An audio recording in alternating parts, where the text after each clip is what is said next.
Absolutely, thanks, and welcome everyone to our session today. I'm going to go ahead and share my screen so you guys can see the presentation. Today we want to spend a little bit of time talking about Chromebook management, and we're going to cover it kind of soup to nuts. So some of these topics may be a little more detailed, and where possible we'll try and dive into them where appropriate, but if you've got any questions, we'll also use the Q&A feature of the Hangout, so feel free to enter those as we go, and we've got some time reserved at the end to dive into those in a little more significant way. Just a real quick notice, as Andrew mentioned, my name's David Hoff. I'm CTO here at Cloud Sherpas, and to give you a little perspective, Cloud Sherpas is headquartered here in Atlanta. We've got around 750 employees scattered across, I believe, 14 offices in North America, Asia-Pac, and Europe. Roughly 5,000 customers.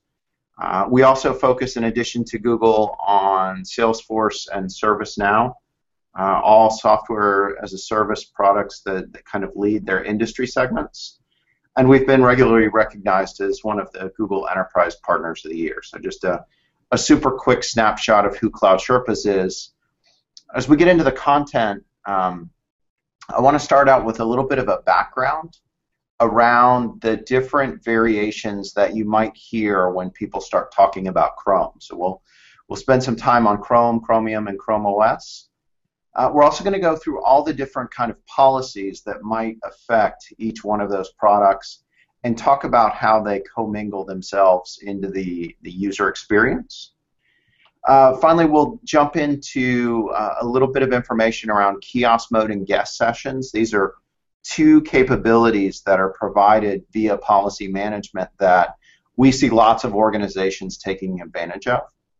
And then the last thing, we'll touch on Cloud Print. We're not going to get too terribly deep into it, but it is an important consideration as you're thinking about deploying Chromebooks within your organization. So we'll touch on that before moving into the live Q&A. So getting started, when we look at Chrome, a lot of us, our initial experience of Chrome is based on the Chrome browser itself. And we want to back up just a little bit. The Chrome browser is actually a derivative of an open source project called Chromium. And this is something that you can go out on the web, you can download all the source code for it directly. The design goals behind the Chromium open source project are listed on the screen, but it's basically meant to be a very lightweight, a very fast shell for accessing the web. So it's got a very minimal user interface. It doesn't get in the way of what you're doing. And the project sponsors say that it should be light and fast both cognitively and physically. So you'll probably notice this as you use Google Chrome. Google Chrome itself, again, is based on Chromium, and it pulls the majority of its source code from Chromium. But what Chrome, the browser that a lot of us are using today, adds are some of the proprietary features that cannot directly be open sourced. So Google has established a relationship with Adobe because they recognize Flash Player is somewhat ubiquitous on the web, and that is not something that can be open sourced. So Google bundles in addition to Flash Player, a PDF viewer. Both of these are things that do require a proprietary license. So if you were to go download Chromium, you'd be missing these things. But they are available as part of the Chrome download that most people have installed. The two other core features that you'll notice is there's a print preview system. That's related to Cloud Print. We'll touch on that a little further. And then the auto update mechanism that allows the continuous push of new releases into the channel that you have installed. All those are proprietary things that Google has added onto the Chromium open source project. The core of what we're going to be talking about here today is ChromeOS. And it really doesn't matter if you're using a Chromebook or a Chromebox or I guess even one of the newer Chrome bases, right? They're all running the same version of the operating system, and really you can think of it as a combination of the Chrome browser and a Linux operating system that has been kind of skinny down so that it just provides the essential things that you would need. It is fundamentally different from the traditional approaches that most of us in IT have used over the years in terms of how the kernel, how the operating system itself is managed. So it is digitally signed by Google on their servers and pushed down to the devices. And this provides a great deal of resistance from common malware and other security problems that you would run into with Windows, because the first thing it does when it boots is it checks to see, is it digitally signed by Google? Has it been tampered with in any way? And if so, it's going to fail over to the last known good version or display a message that the operating system is corrupt. And what that means is users cannot install software on a Chromebook. We'll talk a little bit about extensions and browser apps, but again, they are not fundamentally installing anything that interacts with the kernel directly. The other element of ChromeOS is that it is based on an encrypted file system, so it's inherently suitable for multi-user environments where you can guarantee that one user is unable to see the contents of another user's session. So again, just a little background so that you understand that ChromeOS is a derivative of Chrome running on an underlying Linux kernel. As we jump into policies, I want to make a distinction between two types of policies. There's going to be what are called Chrome policies, and these are a core feature of that Chromium open source project that we looked at earlier.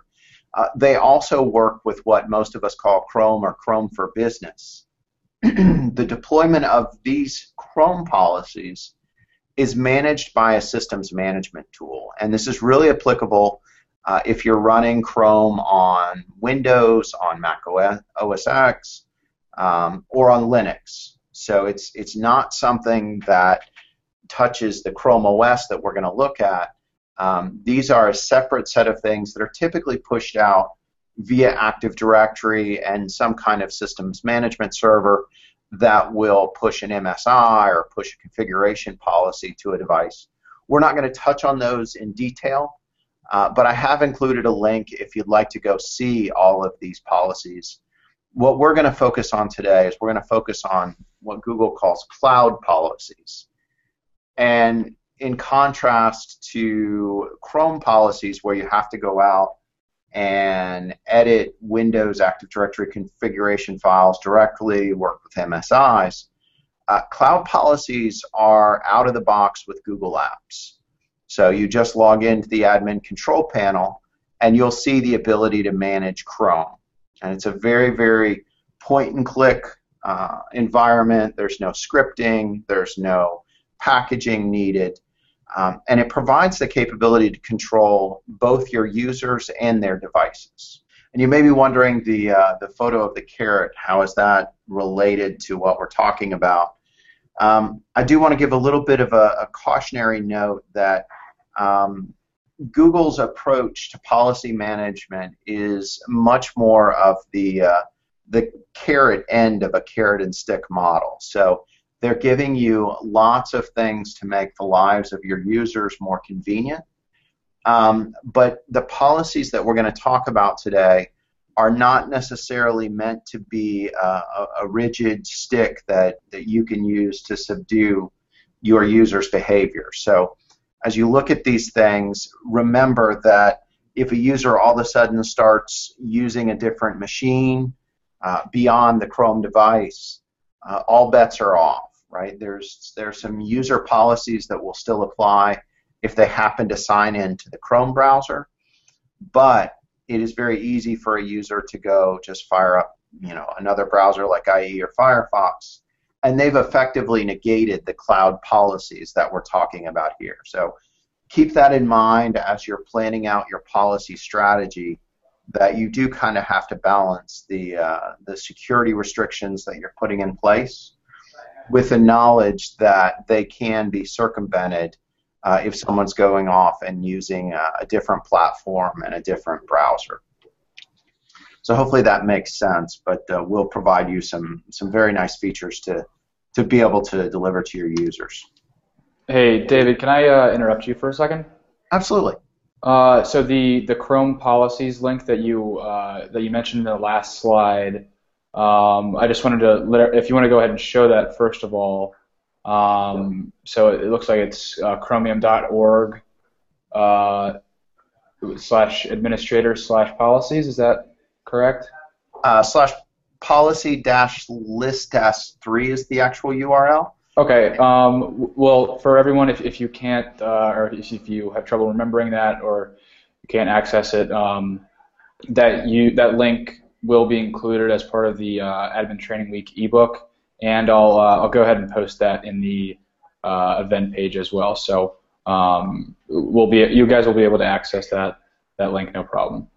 So sorry to interrupt, Dave. If you want to go ahead and yeah, no worries. And you can see it's a fairly comprehensive. I'm not going to go through it, but it's going to go through each one of the policies in detail and provide not only what the policy does, but what the possible configuration values should be. So it's a good source of reference, and you can also find it on the Chromium homepage. So if you just go to chromium.org, you'll see that this is the documentation for administrators.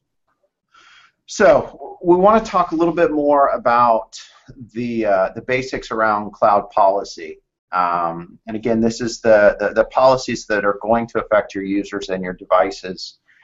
They are created via the Google Apps admin console. So if you go to admin.google.com, within your Google Apps domain, you'll see a Chrome device link in that admin control panel, and I'll step through a live demo here in a few minutes so that you can see exactly where to navigate.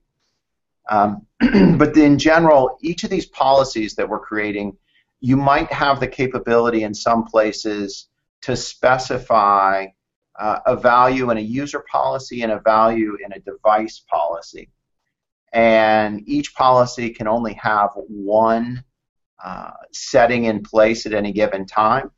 And the order of precedence, once we think about org units, always starts at the most specific org unit and rolls up. And then from a device versus user perspective, the device policy will take preference over the user policy. In some situations, you might be using the other policies that we mentioned earlier. So, for example, you've created a set of policies that are Chrome policies pushed down to the Windows machines in your domain. You might have that same user using a Chromebook, and they can still have the effect of that Chrome policy. And that experience where they're going to be using both a Windows machine and a ChromeOS machine, the OS policy will take preference when they're using that device. So just keep in mind that you can have kind of that multi-dimensional interaction when a user happens to participate with Chrome using different platforms. So in this graphic kind of illustrates, the first thing in that hierarchy is going to be the device or the machine policy. That's what we would consider the highest on the food chain in terms of a setting.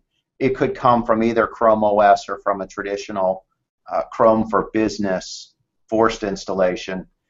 Beyond that, we have the user policy and preferences, and the user experience is a combination of these. And just remember, where we have that situation of a conflict in a setting, something that can be configured at both the machine and the user level, the machine or the device setting will take precedence.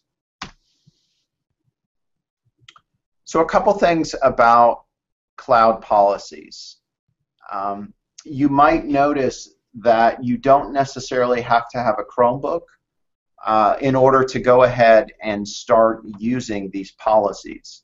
So if you were to log into the admin console and go to the Chrome settings right now, you can create policies that are pushed to your users.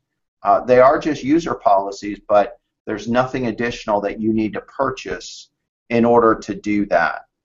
So from a user's perspective, these policies are applied when they log in to the Chrome browser.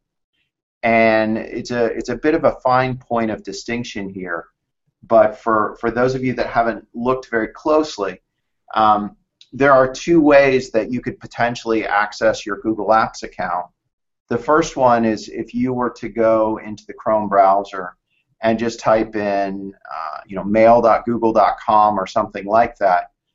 Once you attempt to access that URL, it's going to prompt you for your username and password, and you will be logging into Google Apps at that point.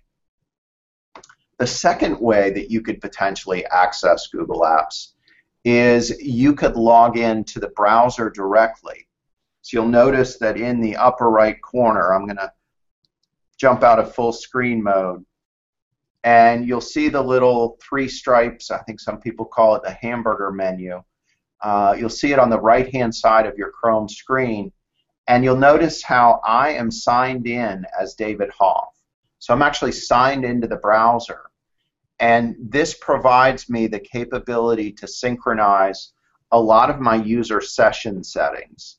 So things like my extensions up here in the upper right, things like my saved passwords, things like my bookmarks will all follow me to any additional machines where I happen to sign in to Chrome. And again, this is fundamentally different than just signing into Google Apps. I'm actually signing into the browser. So hopefully that makes sense, and if we have more questions during the Q&A, we'll jump into those. And again, the easiest way to verify you're signed in is to click on that little hamburger menu, and you'll see your menu indicate signed in as user X or Y. Cloud policies are a lot like many of the other services available within Google Apps, meaning that you can specify policies at an organizational unit level.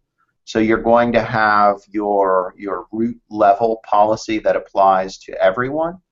And then if you need to have unique situations for specific groups of users, you can assign those at an org unit level further down in your organization, so that people in marketing may have certain extensions, people in sales might have a different set of extensions or restrictions. All these are available, again, without having to purchase anything beyond what you've got now. And we'll include these links as well in the ebook. I'm just going to pop open, just for reference, to show you the policies. Again, these are the user policies that you as an administrator can push down to your users. And it's a fairly extensive list. Some of the most common things that a user policy will do is push down a set of named extensions. And in our demo, I'll show you exactly that. You can also do things like modifying the home page, disabling the password manager, turning on a screen lock, preventing someone's ability to go incognito, turning on safe browsing. We can also put a few things in place in regards to the home button, the home page, if you need to push out a corporate home page, something like that. We can do some things related to security, so blocking specific cookies, allowing session-only cookies so that when someone signs out of the browser, all their cookies are removed. Plugins, it's a pretty exhaustive list, and again, the link will be out there for you to go through and look at, and we'll jump into a few of these during the demo. Again, keep in mind that these user policies will affect not only your ChromeOS users, but also your users signed into the Chrome browser. The next portion of policies are device policies. And device policies are applied when a user signs into a ChromeOS device, so a Chromebox or a Chromebook or a Chromebase. When they sign into those devices, the device policy will be pulled down. Now, in order for that to happen, that device has to be enrolled in your domain, and you have to have purchased a device management SKU. Depending on if you're in an EDU domain or in a Google Apps domain, there's a slight variance in pricing, but you need to work with a Google Apps reseller to purchase the device management SKU for Chrome. And once you've done that, you'll see a new section in your admin console that allows you to manage your devices. And one of the questions that we get about device policies is in regards to how the device was originally purchased. So it doesn't matter where you purchase your Chrome devices from. You know, if you contract them through CDW or if you purchase them from Amazon.com, it doesn't really matter. You can apply the management SKU to any Chrome OS-based device. The one thing that is a bit of a caveat for that is that the first time that a Chrome OS device is used is when it must be enrolled. So if you bought a machine from Amazon and took it out of the box and logged in with your credentials, you're going to need to wipe the device before you can get it enrolled in the domain. And as part of this, it's usually a good thing to remember. We don't want to use kind of the end user reset called Power Wash that's available on a Chrome device if the device is going to be enrolled in a management console. So I've included a link here that talks a little bit about the differences between resetting a device and power washing a device. And you'll see up here in red, just some of the warnings that you're basically going to be resetting the device to its factory out-of-box state. And then a little further down, you get the notice that talks about using a managed device, how you want to actually wipe it. And the wiping process varies by device. Typically, it's going to involve either a keystroke or a movement of a switch. There's a kind of an embedded switch on a lot of the devices. You'll move that switch. You'll let it go do its thing to switch it into developer mode, and then you'll move the switch back, and that effectively resets everything on the device to its factory state. Again, if you do a power wash, you are not resetting the enrollment on that device, and you are detaching that machine from its current license. So a lot of times we'll get customers that have attempted to power wash an enrolled device, and they start to have issues with policies. You typically need to open a support case with Google and get your license re-provisioned if you've power washed it.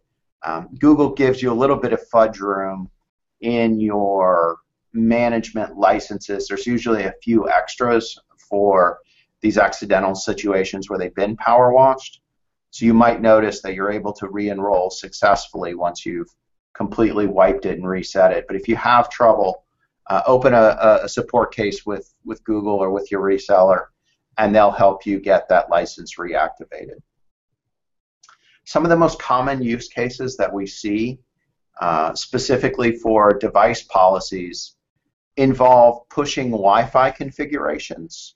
So if you're using a certificate-based Wi-Fi configuration where you have to enter a username and password, and let's say you've got that in an educational space where you need to roll out 5,000 machines or 10,000 machines to a school, you definitely don't want to have to touch each machine in order to get all of that Wi-Fi configuration done on each device.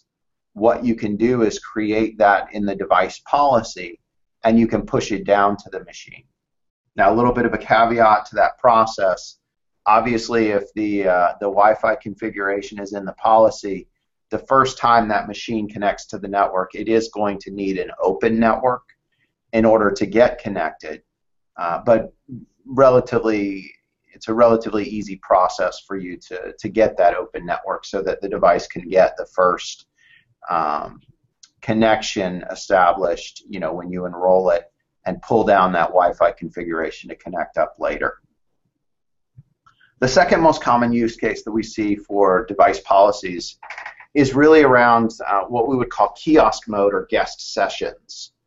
And you can kind of think of this as, as a traditional kiosk like you might have at the airport or even in some place like a library. Guest mode is going to allow you to configure a few things like the ability to automatically force a logout or the ability to limit the amount of time that a user can be in a particular session.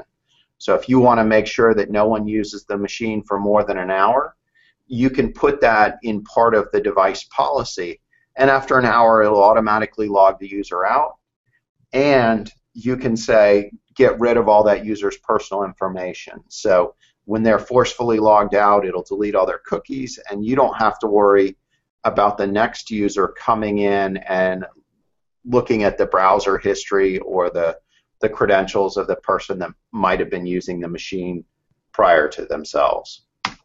Cloud policies, when we start thinking about best practices for deploying these policies within your domain, you will see that there's an ability to disable auto updates via policy. We tend to recommend that you leave the auto update enabled because there's a very regular cadence of improvements to both the policy tool and the ChromeOS itself. Auto update will provide you with the latest security releases. So definitely as a best practice, try and make sure that auto update is enabled. And also plan a phased approach to test and deploy Chrome. Because this is a product that is undergoing regular improvements, Google has kind of segmented it into what they call 3 different release channels. So in the old days, we might refer to this as different version numbers of the product, but these are continuous streams of feature releases, and channels is actually a much more fitting nomenclature. Chrome devices have really 3 different channels. When you open up a Chrome device out of the box, it's going to be on what we would call the stable channel. And what that means is roughly every 6 weeks, there's going to be a background process that checks with Google. And over the course of that 6 weeks, there should typically be a new version of the operating system that gets installed kind of under the covers, and you'll see over by the system clock down in the lower right corner, over the course of that 6 weeks, you'll see a little up arrow that pops up. If you haven't rebooted the machine, the next time you do, it'll apply that new update. And again, that's called the stable channel, and that's what you want most of the users in your domain configured to use. The next step up in the channel chain is the beta channel, and the beta channel is updated every 2 to 3 weeks. It is something that has gone through unit testing, but is not traditionally documented with a lot of support tech articles. So it's usually a stable release, and we tend to recommend that the IT department or a subset of your users are on the on the beta release, so that they can get access to the new features usually 2 to 4 weeks before they hit the mainstream. And that way, if there's something unique about one of the features that changes your user experience, your beta users will know, A, that they're on this early release channel, and B, you'll have a little bit of a runway to plan for how that should be approached when it hits the stable channel. The third of these 3 channels is called the dev channel.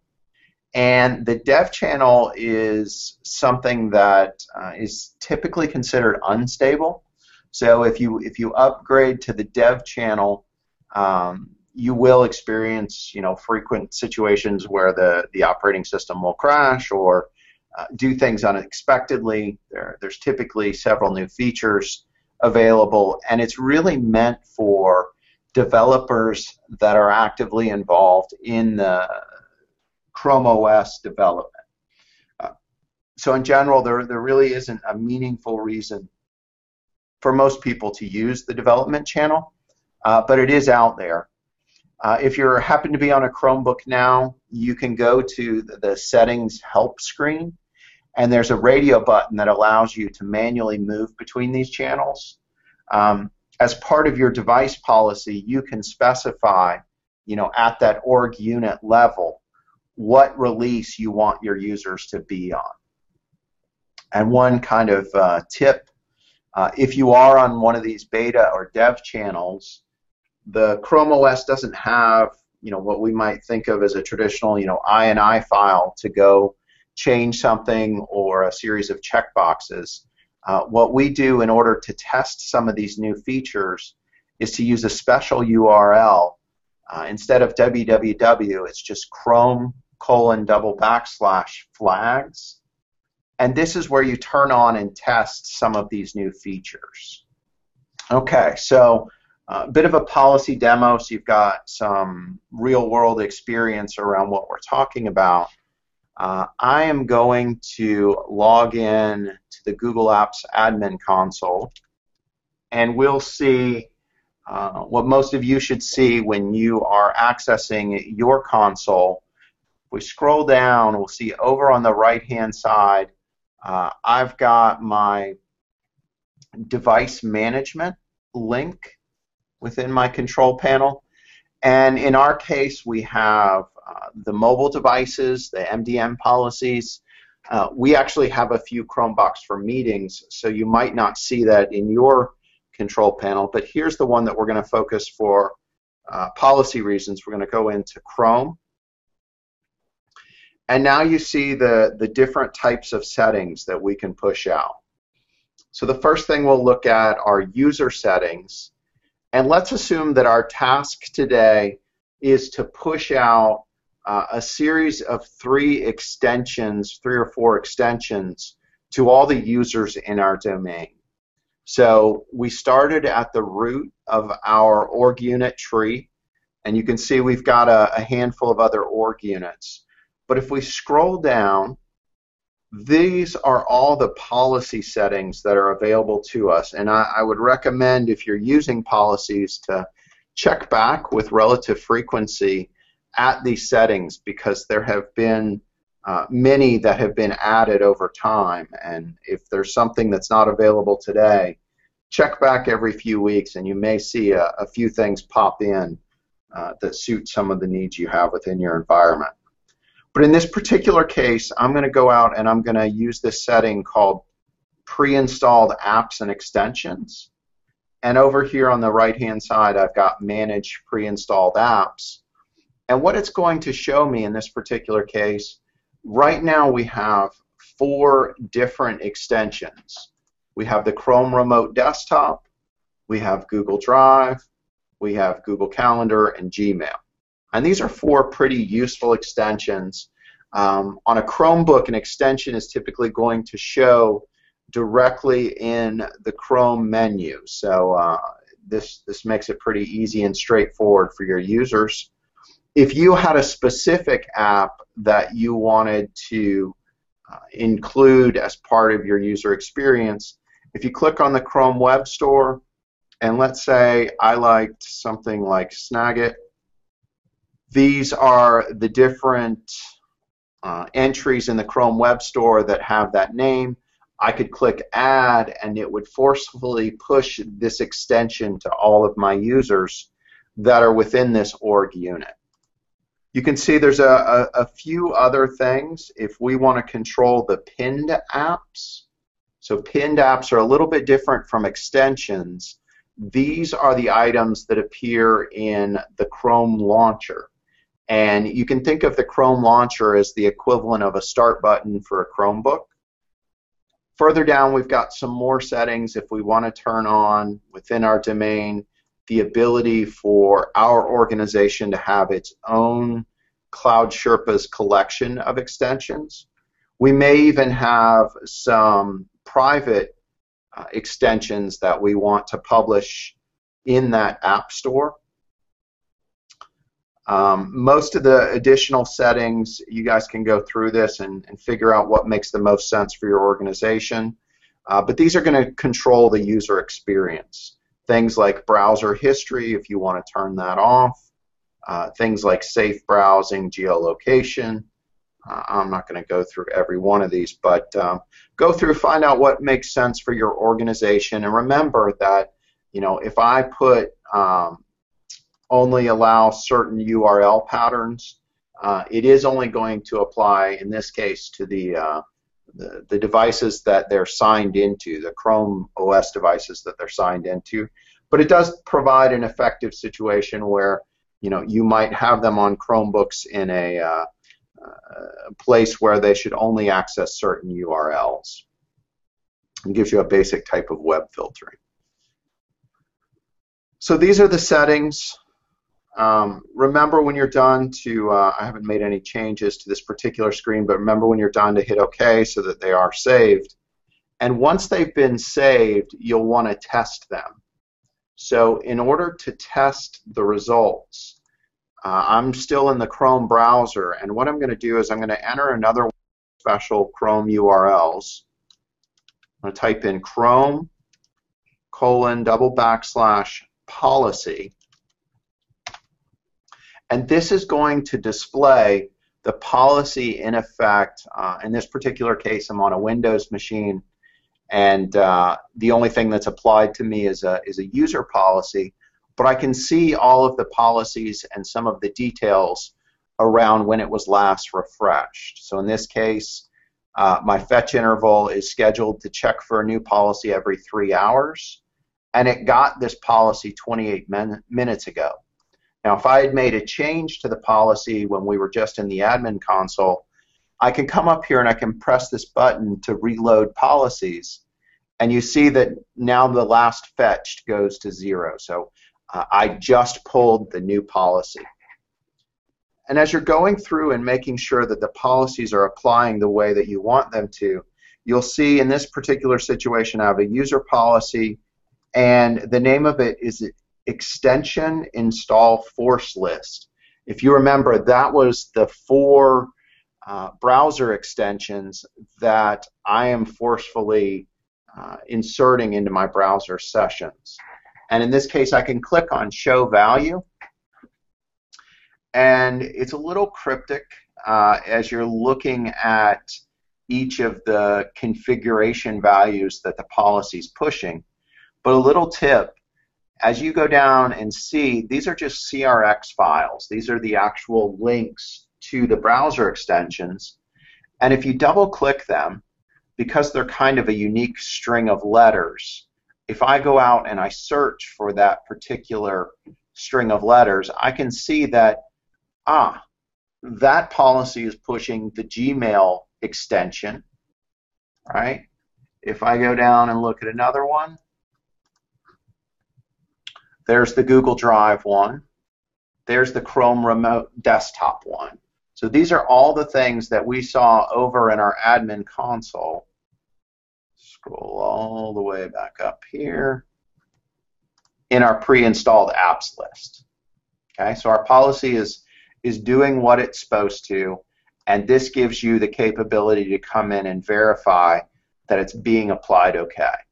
Now, if I were on a managed Chromebook, over here to the right of the user policies would be another box that says machine policies, and this list would become much longer with any of the additional configuration values that I was pushing down to the machine. So hopefully that gives you a little bit of insight into policies and how they work. As we wrap up, I just want to spend a minute or two talking about Google Cloud Print, and then we'll jump into the Q&A session. So the reason that this is an important topic, if you're looking at ChromeOS, you'll quickly notice that ChromeOS does not have a print subsystem, that would allow you to just plug into a traditional USB printer. In order to print from a ChromeOS device, you have to use a technology called Google Cloud Print. And what's nice about Cloud Print is it removes the need for the machine to be on the same network segment as the printer. And while that may not seem hugely valuable, if you think about a situation where you might be connected up to a Wi-Fi network and the printer, especially if it's a guest network, is back on a private network, may not allow direct access between the Chromebook and the printer itself. So the basic architecture is your device will generate the equivalent of something like a PDF file. It'll hand that off to a Google server, and then you will also have a Cloud Print connected printer that will be polling Google on a regular basis to say, hey, are there any print jobs waiting for me? So both the Chromebook and the printer are using Google as the proxy to get the print job from the machine to the printer. So a couple of things about Cloud Print. It does allow printing from devices that don't traditionally support it. And what I mean here is if you think of your tablet or your smartphone, it does work on those devices as well. So if you want to print a document or an email from your Android device or from your iOS device, you can directly use Cloud Print to print to one of these existing printers. There are drivers as well for Windows and basically anything that runs Chrome that will allow you to enroll those machines as part of Cloud Print as well. I found that it works really well if you're doing any kind of VDI, any kind of remote desktop. We use the Amazon Workspaces product to give access to a remote Windows session, but again, that Windows session is sitting, probably somewhere in Virginia. I need to be able to print from, let's say PowerPoint on that machine directly to a printer here in my office, and the Cloud Printer driver allows me to do that. It does coexist with your existing printer infrastructure, so you can install a runtime service on your existing print server that will connect it to Google Cloud Print and share out those printers with the users in your domain. So feel free to go out and look for the Cloud Print MSI that will allow you to install it as a Windows service. So again, a very, very quick run through of Cloud Print, but if you have any questions, feel free to email me dhoff@cloudsherpas.com, and at this point I will jump over to the Hangout and see what we've got available for a Q&A. Awesome. Thanks a lot, David. I'm going to go ahead and run through these. I've pinned some of the questions from the Q&A app if you want to take a look. I think there's a lot of great questions here. Okay. And one that you just touched on, you mentioned a little bit in talking about Cloud Print. Somebody was asking if you recommend using Chromebooks for VDI if users are trying to access Windows apps like with Citrix and I think WebEx was another example. Do you recommend doing that at all? It's not really a case of recommending. It's one of those things that sometimes you're forced into needing access. WebEx is probably the most common one. Microsoft Office is the other. If you're required those two use cases, then a VDI solution is the probably easiest route.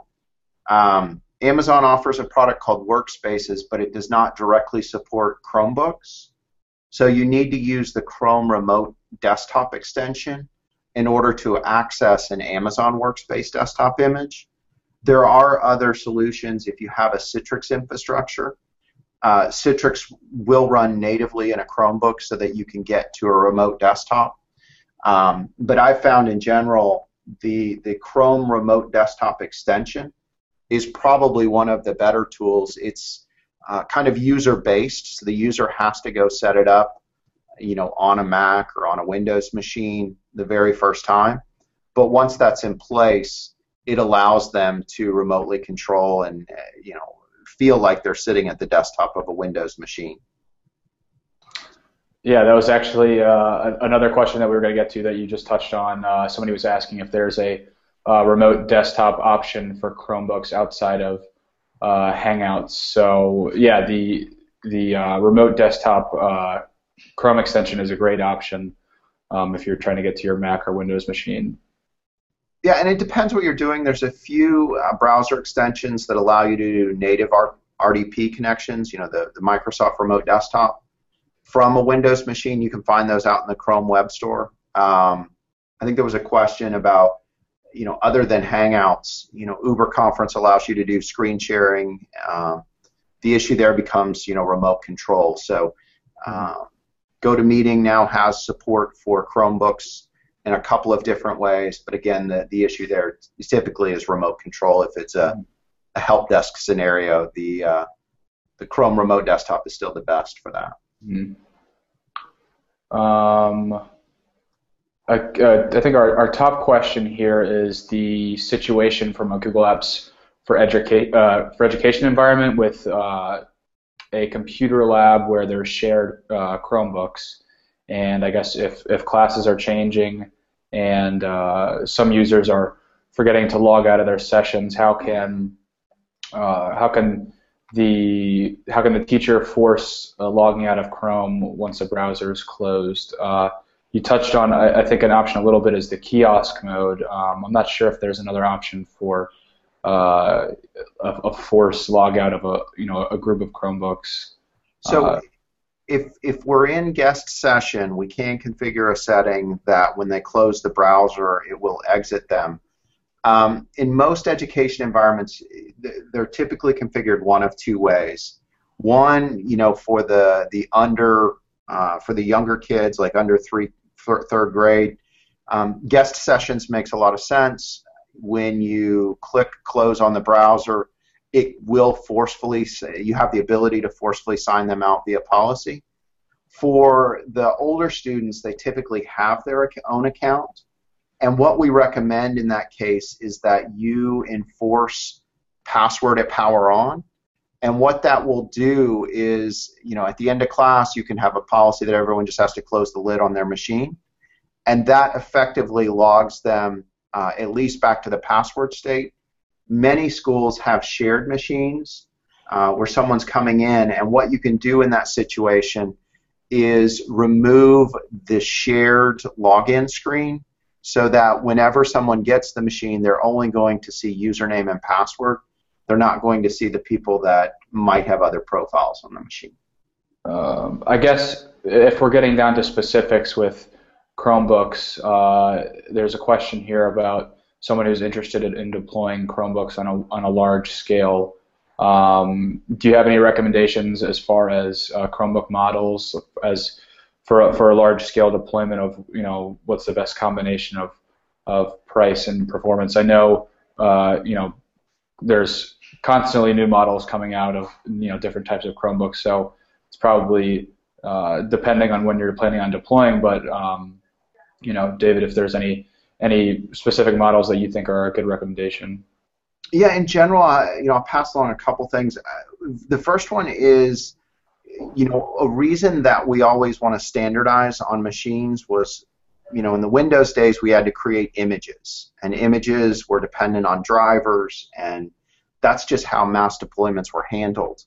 With Chromebooks, that's been completely removed from our need from an IT perspective, so it's not uncommon to see mixed model deployments, and I don't think it creates the kind of work that a mixed traditional desktop might create.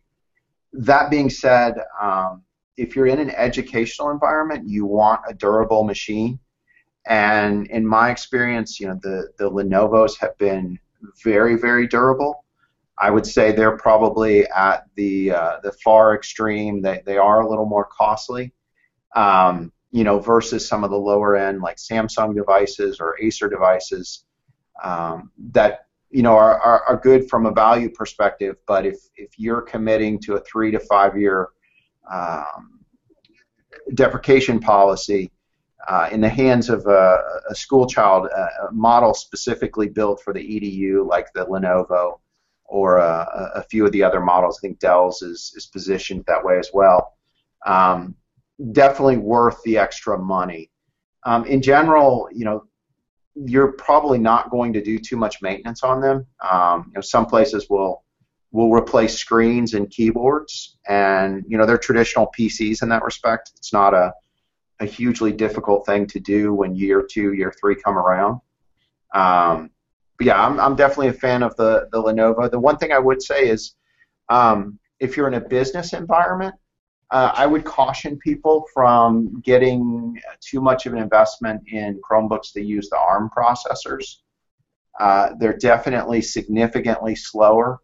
And if you're doing a lot of video conferencing, you also want to think about getting a model that has 4 gigs of RAM, so that when you go to a Hangout and bounce back and forth between a spreadsheet and a document, it's not constantly reloading or dropping you from the Hangout. So look for the 4 gig models, and also if you're in a business environment, think about the Intel machines rather than any of the ones that would have the ARM processors.